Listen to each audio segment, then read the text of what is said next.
నైరుతి రుతుపవనాలు బంగాళాఖాతంలో ఏర్పడిన ఉపరితల ఆవర్తనం ప్రభావంతో రాష్ట్రంలోని పలు ప్రాంతాల్లో విస్తారంగా వర్షాలు కురుస్తున్నాయి.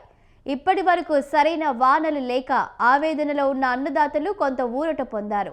2 రోజులు కురుస్తున్న వర్షాలకు అత్యధికంగా అద్దంకి, ఎస్కోట, మందస, విజయవాడలో 9 సెంటీమీటర్ల చొప్పున, చీమకుర్తి, గుంటూరు, నంద్యాలలో 8 సెంటీమీటర్ల మేర వర్షపాతం నమోదైంది.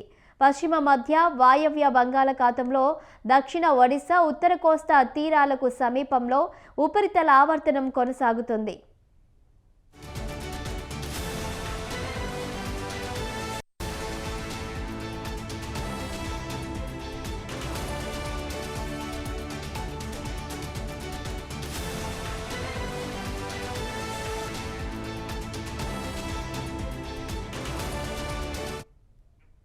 దీని ప్రభావంతో గురువారం నాటికి ఉత్తర బంగాళాఖాతంలో అల్పపీడనం ఏర్పడే అవకాశం ఉందని అమరావతి వాతావరణ కేంద్రం తెలిపింది. దీని ప్రభావంతో రాబోయే 4 రోజుల్లో రాష్ట్రంలోని పలు ప్రాంతాల్లో భారీ వర్షాలకు అవకాశం ఉందని పేర్కొంది. సముద్రంలో గంటకు గరిష్టంగా 60 కిలోమీటర్ల వేగంతో ఈదురు గాలులు వీస్తున్నాయని, మత్స్యకారులు వేటకు వెళ్లరాదని హెచ్చరించింది. వర్షాల నేపథ్యంలో ప్రజలు అప్రమత్తంగా ఉండాలని, చెట్లు, శిథిలావస్థలో ఉన్న గోడలు, భవనాలకు సమీపంలో నిల్చోరాదని విపత్తుల నిర్వహణ సంస్థ ఎండీ ప్రఖర్ జైన్ తెలిపారు. అల్లూరి సీతారామరాజు, తూర్పు గోదావరి, పశ్చిమ గోదావరి, ఏలూరు, కృష్ణా, ఎన్టీఆర్, గుంటూరు, బాపట్ల, పల్నాడు, అనంతపురం, కర్నూలు, ప్రకాశం, శ్రీకాకుళం, విజయనగరం, పార్వతీపురం, మన్యం, విశాఖపట్నం, అనకాపల్లి, కాకినాడ జిల్లాలో భారీ వర్షాలు కురిసే ఛాన్స్ ఉందని వాతావరణ శాఖ వెల్లడించింది. ఇక దీనిపై మరింత సమాచారం అనంతపురం కరెస్పాండెంట్ ఆర్కే సూర్య అందిస్తారు. సూర్య, చెప్పండి, ఇక ఏపీలో వర్షాలు ఎలా కురుస్తున్నా, ఏ విధంగా ఉంది?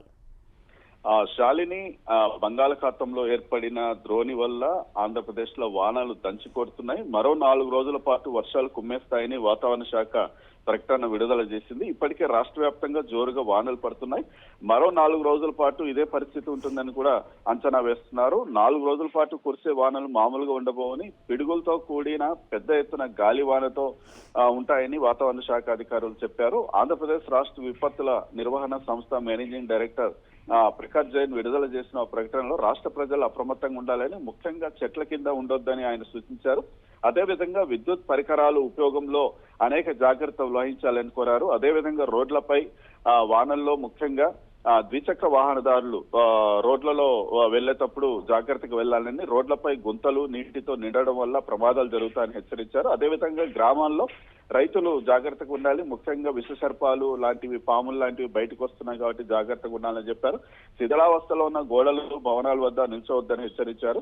ముఖ్యంగా వ్యవసాయానికి వెళ్లే రైతులు, బయటకు వెళ్లే ప్రజలు ఖచ్చితంగా ముందస్తుగా జాగ్రత్తలు తీసుకోవాలని, వాతావరణకు అనుగుణంగా ప్రజల వారి పనులు ప్లానింగ్ చేసుకోవాలని కూడా చెప్తున్నారు. ఈ వర్షాల వల్ల జ్వరాలు, జలుబు లాంటి అనారోగ్య సమస్యలు రావచ్చు కనుక ప్రజలు అప్రమత్తంగా ఉండాలని, అదేవిధంగా ఆస్మా లాంటి జబ్బులు ఉన్న వారికి ప్రమాదం ఉంటుంది కనుక తగిన మందులు రెడీగా ఉంచుకోవాలని. ఇవాళ రేపు పిడుగులతో కూడిన వర్షం పడుతుంది. అదేవిధంగా 40 నుంచి 60 వరకు గంటకి గాలి కూడా వీచే అవకాశాలు ఉన్నట్టు చెప్తున్నారు. ఇప్పటికే అల్లూరి సీతారామరాజు, ఏలూరు, కృష్ణా, ఎన్టీఆర్, గుంటూరు, బాపట్ల, సత్యసాయి, అనంతపూరు, తిరుపతి చోట్ల పిడుగులతో కూడిన మోస్తరు వర్షాలు కురుస్తున్నాయి. ఆ రైతులు, పిల్లలు చెట్ల కింద ఉండొద్దన్నారు. అదేవిధంగా శిథిలావస్థలో ఉన్న పాఠశాల భవనాలు ఉన్న చోట్ల విద్యార్థులు, ఉపాధ్యాయులు జాగ్రత్తగా ఉండాలని చెప్పారు. ఏదైనా ప్రమాదం జరిగితే వెంటనే 108 ఫైర్, మున్సిపల్ శాఖ ఉద్యోగులు, పోలీసు సత్వరమే స్పందించాలని ఆయా శాఖలకు ప్రభుత్వాలు ఆదేశాలు జారీ చేసింది. ఈ శాలిని. Thank you Surya.